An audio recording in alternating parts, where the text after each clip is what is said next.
Guys हमें उम्मीद हो कि आप सब अच्छे होंगे। आज हम लोग पढ़ेंगे कक्षा 12 की गणित। कक्षा 12 की गणित में पहला चैप्टर जो कि है हमारा संबंध एवं फलन। संबंध एवं फलन में एक्सरसाइज 1.2 में हमने पहला क्वेश्चन कर चुके हैं और इसके जो भी बेसिक कंसेप्ट होते हैं, फलनों के प्रकार होते हैं, वो सब हमने पढ़ लिया। 1.2 के पहले जितने भी आपके बुक में है हमने सब कुछ पढ़ रखा है। आज हम लोग करेंगे प्रश्नावली 1.2 का क्वेश्चन नंबर 2, क्योंकि क्वेश्चन नंबर फर्स्ट हमने ऑलरेडी कर चुके हैं। उसके लिए वीडियो हमने हल करके अपलोड किया हुआ है, आप लोग वहां से जाकर देख सकते हैं। इसके प्लेलिस्ट बनी हुई है संबंध एवं फलन में, आप संबंध एवं फलन के बारे में सब कुछ देख सकते हैं वहां से। आज हम लोग पढ़ेंगे संबंध एवं फलन का प्रश्नावली एक्सरसाइज 1.2 का क्वेश्चन नंबर 2। आइए अब हम लोग अपना क्वेश्चन हल करेंगे। क्वेश्चन को हल करने से पहले यदि आपने चैनल को सब्सक्राइब नहीं किया है तो चैनल को सब्सक्राइब कर लीजिए, जिससे आपको डेली बाय डेली क्लास की नोटिफिकेशन मिलती रहे। आइए अब अपना हम लोग क्वेश्चन देखते हैं। ये रहा हमारा दूसरा प्रश्न। देखिए क्या है, निम्नलिखित फलनों की एकाएक तथा आच्छादी गुणों की जांच की। मतलब हमें ये बताना है कि कौन सा फलन एकाएकी फलन है और कौन सा फलन आच्छादक फलन है। यही हमें चेक करके बताना है उसे कि कौन सा फलन एकाएकी है, कौन सा फलन आच्छादी है। इसमें 5 सवाल हैं, दूसरे में हम लोग एक एक करके पांचों हल कर लेंगे। ये रहा हमारा पहला। सबसे पहले क्या करना है कि क्या क्या इसमें ज्ञात हमें क्या क्या दिया है और क्या निकालना, क्या क्या दिया है ये हम लिख लेंगे। सबसे पहले क्या क्या दिया है लिख लेते हैं। देखिए दिया है, क्या दिया है कि एक फलन है x जो जिसका मान है x², और प्रांत क्या दिया है। देखिए ये जो लिखा हुआ है फलन n से n पर परिभाषित है। n मतलब नेचुरल नंबर, नेचुरल नंबर मतलब प्राकृतिक संख्या। ये जो प्रांत है क्या है, n। जो पहला होता है वह हमारा प्रांत होता है, n है। n का मान क्या होता है, 1 2 3 4 ऐसे ही आगे तक बढ़ता जाता है। वैसे ही फलन लेंगे। अब सप्रांत, प्रांत के बाद तो हमारा सप्रांत क्या दिया है, ये भी हमारा n ही है। ये भी 1 2 3 4 ये भी हो जाएगा, ये भी ऐसे ही आगे तक डट डट डट होता जाएगा। अब हम प्रूफ करते हैं एकाएक के लिए। एकाएक मतलब एकाएकी। एकाएकी के लिए प्रूफ करते हैं तो एकाएकी के लिए सबसे पहले क्या करते हैं, तो दो संख्याएं लेते हैं, जैसे x1 और x2 लेते हैं। x1 x2 कहाँ से लेते हैं, तो प्रांत से।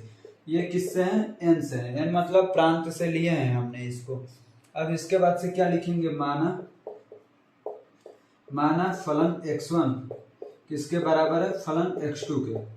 फलन x2 के बराबर है। x1 का मान क्या है, x², तो यहाँ पे हो जाएगा x² बराबर x², x1² बराबर x2²।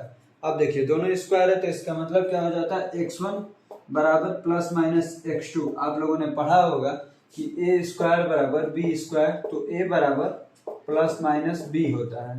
तो वैसे ही x1 बराबर प्लस माइनस x2 हो जाएगा।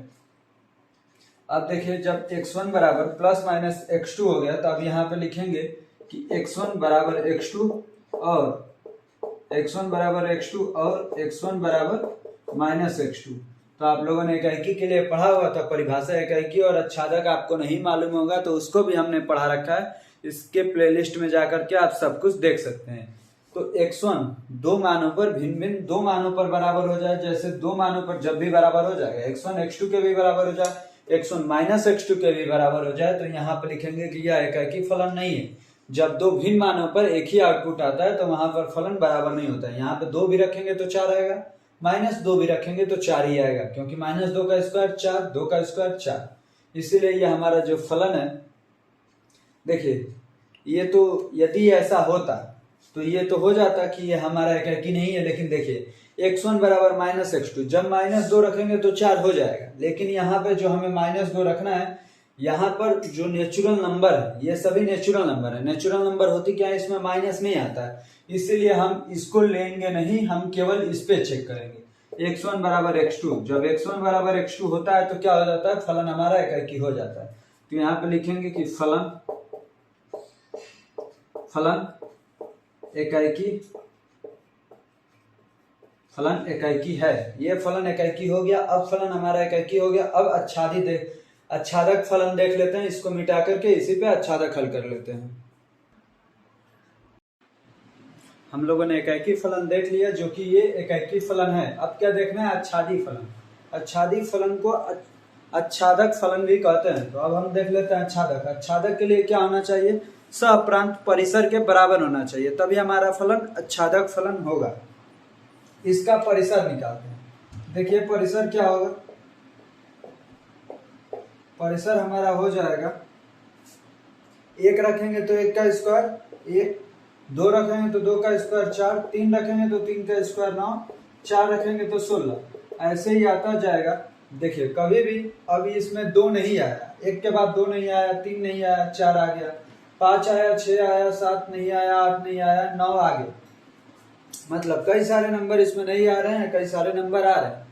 जब कई सारे नंबर नहीं आते हैं तो सारा सप्रांत परिसर के बराबर होना चाहिए। जब सभी सप्रांत परिसर के बराबर नहीं होता है तो वह हमारा आच्छादक फलन नहीं होता है। तो इसे लिख लेंगे, सप्रांत डज नॉट इक्वल टू परिसर। सप्रांत परिसर के बराबर नहीं है, इसलिए आच्छादक फलन नहीं है।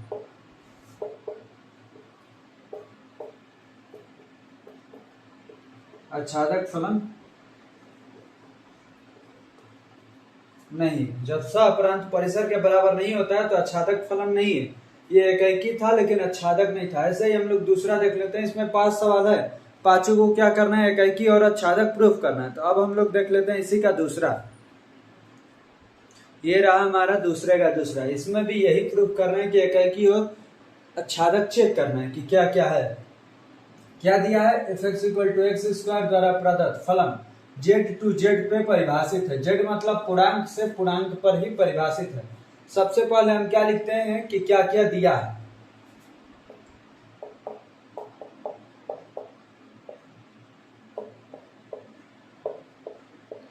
क्या क्या दिया है?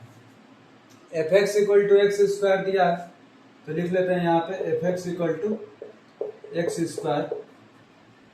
अब फलन यहाँ z से z पर ही परिभाषित है, तो फलन को लिख लेते हैं z to z पर परिभाषित है। अब जो प्रांत होता है इसमें पहला वाला प्रांत होता है, तो हमारा प्रांत क्या हो गया? प्रांत हमारा पहला वाला हो जाएगा z। z क्या होगा? तो माइनस इंफिनिटी से स्टार्ट होगा, ऐसे ही -2 -1 0 1 2 ऐसे ही जाता जाएगा कहाँ तक? इंफिनिटी तक।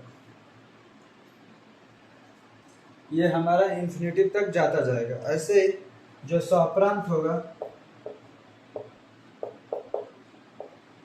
सप्रांत z होगा, ये भी माइनस इनफाइनाइट से स्टार्ट होगा, कहाँ तक जाएगा? -2 -1 0 1 2 ऐसे ही जाता जाएगा कहाँ तक? इनफाइनाइट तक। सप्रांत में हमारा इनफाइनाइट तक जाएगा। अब एकैकी प्रूफ करते हैं। एकैकी के लिए क्या करते हैं? x1 और x2 लेते हैं दो, ये कहाँ से आते हैं? प्रांत से। प्रांत मतलब z से, पूर्णांक से। अब यहाँ पे लिखते हैं माना फलन x1 = फलन x2। x1 = क्या है? f(x = x²। तो यहाँ पे हो जाए x1² = x2²।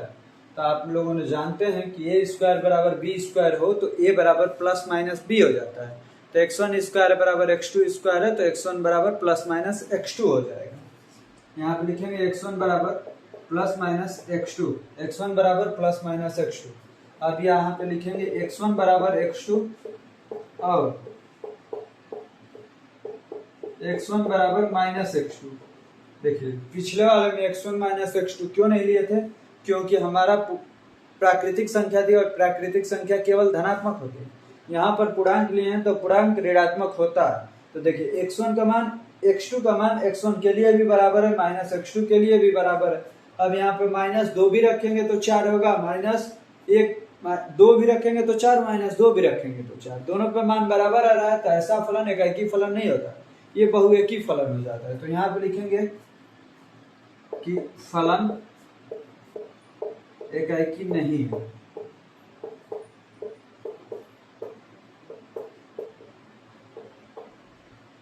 फलन एकैकी नहीं है। अब यहीं पर हम आच्छादक भी चेक कर लेते हैं। ये हमारा एकैकी हो गया। अब आच्छादक के लिए क्या करते हैं? तो देखिए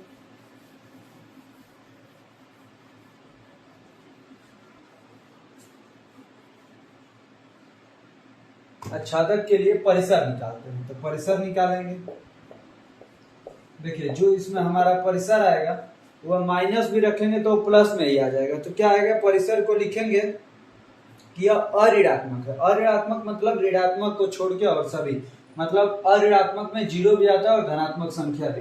तो इसे क्या लिखेंगे कि अऋणात्मक है। अऋणात्मक मतलब कहां से कहां तक है, तो यह हमारा जीरो से लेकर इनफाइनाइट तक है। जीरो से लेकर इनफाइनाइट तक, जीरो से इनफाइनाइट तक है। जैसे इसमें कुछ भी रखेंगे तो जीरो से बड़ा ही होगा। हमारा परिसर क्या मिलेगा, ये जीरो, जीरो रखेंगे तो जीरो और कुछ भी रखेंगे तो 1 2 3 4 5 यही सब मिलेगा। डट डट डट इनफाइनाइट तक मिल सकता है, यही मिलेगा। देखिए इसमें माइनस वाली भी संख्या है, इसमें माइनस वाली नहीं है, तो स अपरांत परिसर के बराबर नहीं है। जब स अपरांत परिसर के बराबर नहीं होता है तो हमारा फलन कौन सा फलन हो जाता है, अच्छादक फलन नहीं होता है। जब स अपरांत परिसर के बराबर होगा तो अच्छादक फलन होगा, जब बराबर नहीं होगा तो नहीं होगा। तो यहाँ पे लिख देंगे कि परिसर बराबर नहीं है सहप्रांत के, परिसर सहप्रांत के बराबर नहीं है, अतः अच्छादक फलन नहीं है।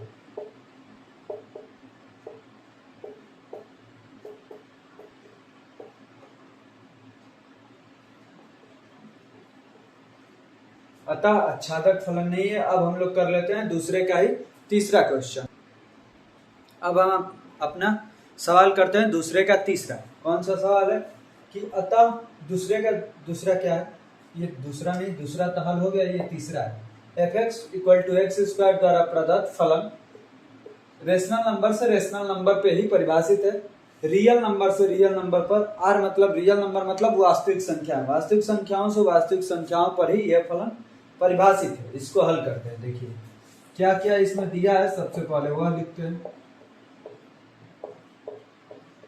दिया है fx equal to x square, प्रांत क्या दिया है हमारा, प्रांत पहला वाला होता है तो रियल नंबर। रियल नंबर कहां से कहां तक होती है, माइनस इनफाइनाइट से इनफाइनाइट। ऐसे इसका अपरांत क्या होता है, सप्रांत भी आ रही है तो सप्रांत भी हमारा हो जाएगा माइनस इनफाइनाइट से इनफाइनाइट तक। माइनस इनफाइनाइट से लेकर के इनफाइनाइट तक ये दोनों होंगे। अब एकाकी फलन के लिए क्या करते हैं, ये देखिए एकाकी फलन के लिए क्या करते हैं, तो यहाँ पर x1 x2 दो मान लेते हैं। x1 x2 कहाँ से लेते हैं, पहले वाले से, प्रांत से। प्रांत क्या है, रियल नंबर, वास्तविक संख्या। तो x1 x2 कहाँ से है, रियल नंबर से। अब यहाँ पर लिखेंगे माना फलन x1 इक्वल टू फलन x2। फलन का मान क्या है, एक्स स्क्वायर, तो x1 square equal to x2 square. x1 square equal to x2 square हो जाएगा, तो यहाँ पे हो जाएगा x1 equal two plus minus x2। अब यहाँ पे लिखेंगे x1 बराबर x2 और x1 बराबर माइनस x2। जब देखिए जब ऐसा आ जाएगा x1 equal to x2, x1 बराबर माइनस x2, जब दोनों आ जाएंगे प्लस और माइनस, तो ये ऐसा फलन एकाकी फलन नहीं होता है। तो यहाँ पे लिखेंगे अतः फलन एकाकी फलन नहीं, अतः फलन एकाकी फलन नहीं, अतः फलन एकाकी फलन नहीं है। अब हम लोग करेंगे अच्छादक के लिए, कर लेते हैं इसको मिटा करके यहीं पे।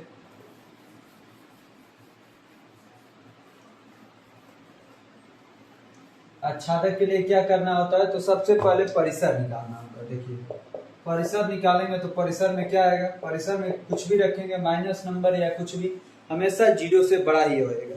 तो हमारा परिसर क्या हो जाएगा, एक्स स्क्वायर का मान इसमें क्या आएगा, एक्स स्क्वायर का मान जीरो से हमेशा बड़ा ही आएगा परिसर के लिए। अब इसमें जो हमारा फलन बनेगा, x का मान जब भी रियल नंबर होगा हमारा एक्स स्क्वायर का मान जीरो से बड़ा ही आएगा। अब यहाँ पर जो फलन बनेगा हमारा fx, फलन जो fx बनेगा ये कहाँ से कहाँ तक रहेगा, इसके लिए जीरो से इनफाइनाइट तक रहेगा। जीरो के तरफ बड़ा वाला कोष्टक क्यों लगाते हैं, क्योंकि इसमें हम जीरो ले सकते हैं और इनफाइनाइट के बराबर कुछ नहीं होता है, इसलिए हम इधर छोटा कोष्टक लगाते हैं। ये फलन कहाँ से 0 से लेकर इनफाइनाइट तक होगा और सप्रांत में माइनस वाली भी संख्याएं, इसमें माइनस वाली संख्याएं नहीं है, इसलिए हमारा जो परिसर वह सप्रांत के बराबर नहीं है। लिखेंगे यहाँ पे परिसर डज नॉट इक्वल टू सप्रांत, परिसर सप्रांत के बराबर नहीं है, इसलिए यह एफएक्स फलन एफएक्स आच्छादक फलन नहीं है। आच्छादक फलन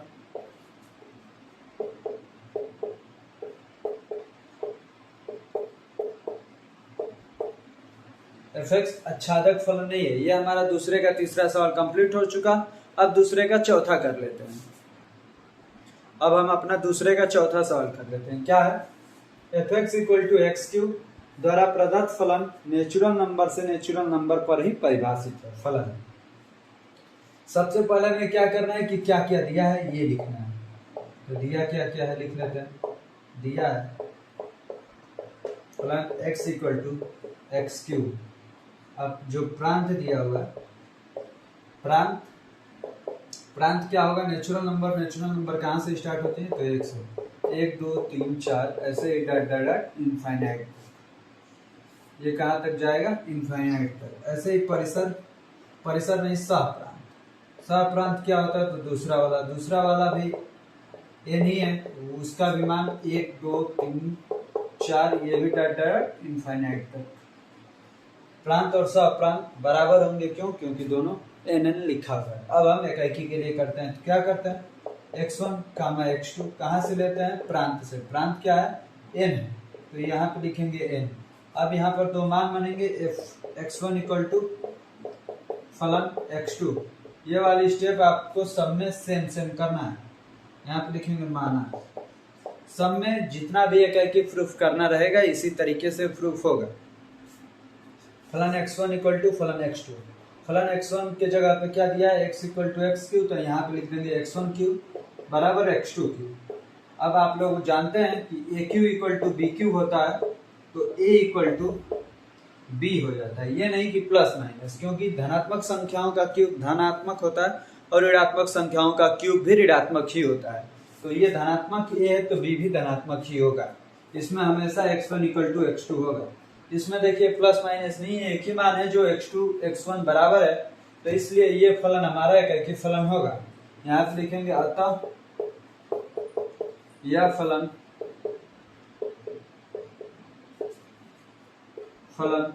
एकाकी फलन है।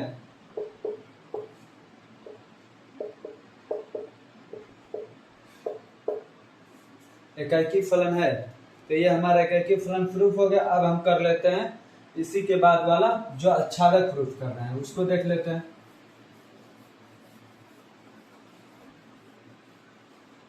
आच्छादक के लिए क्या करना है? तो सबसे पहले परिसर निकालना है। परिसर कैसे निकलेगा? इसमें मान रख के प्रांत वाला। 1 रखेंगे तो क्या मिलेगा? 1, 2 रखेंगे तो 8, 3 रखेंगे तो 27, 4 रखेंगे तो 64। ऐसे ही मिलता जाएगा इनफाइनाइट पे।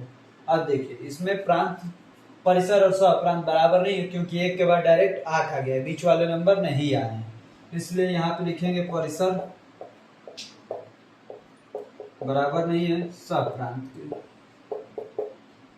परिसर सप्रांत के बराबर नहीं है, इसलिए यह हमारा आच्छादक फलन नहीं है।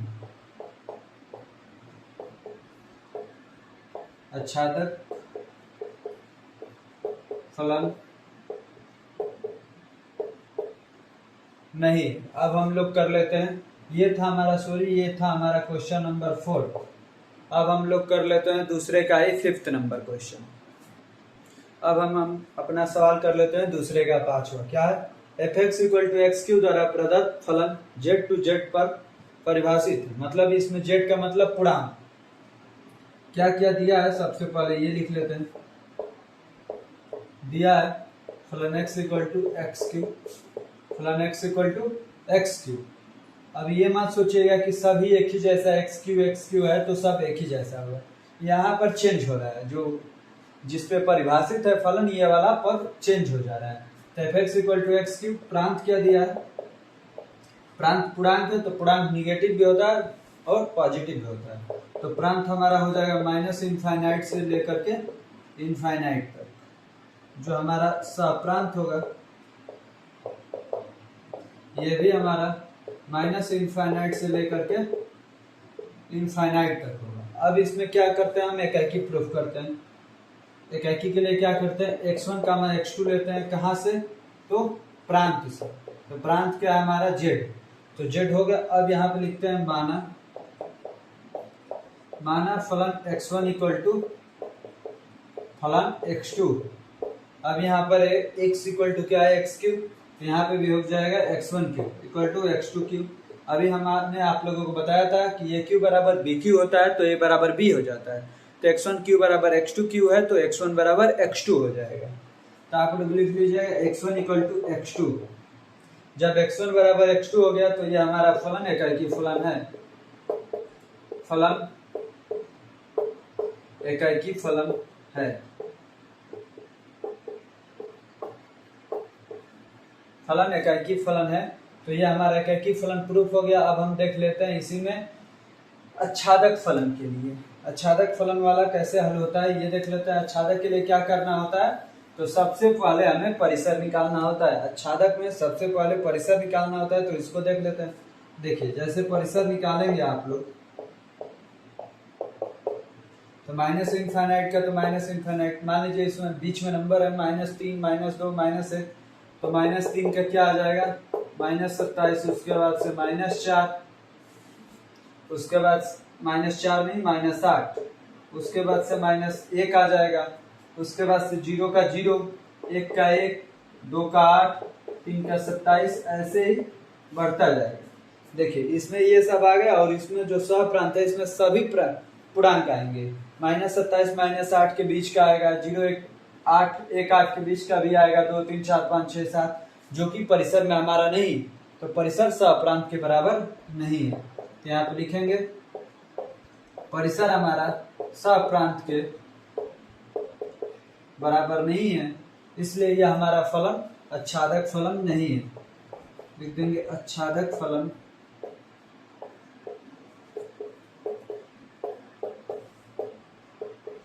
अच्छादक फलन नहीं है। तो यह हमारा दूसरे में फिफ्थ को 5 क्वेश्चन थे, 5 सवाल हमने हल कर लिया है। वीडियो बहुत ज़्यादा लंबा हो जाएगा, इसलिए हम आज भी एक ही क्वेश्चन को हल करते हैं।